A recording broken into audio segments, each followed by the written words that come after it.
Министерството за здравство набави уште 28.000 дози на вакцини против грип, откако се потрошија веќе набавените вакцини за ризичните групи на граѓани. Дополнителните количини се веќе на пат, а дозите ги обезбедуваме преку основа на буџет и донација од Американскиот центар за јавно здравје. Велат од Министерството, бесплатни вакцини се набавуваат за ризични групи, пензионери, деца од 6 месеци до 5 години и трудници.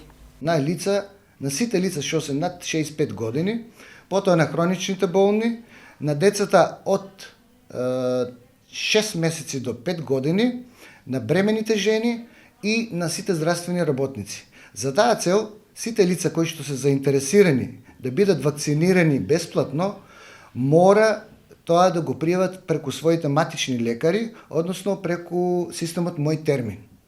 Во Центарот за јавно здравје во Струмица немаат конкретен податок колку од оваа вкупна бројка на дополнителни вакцини ќе бидат за струмичките граѓани.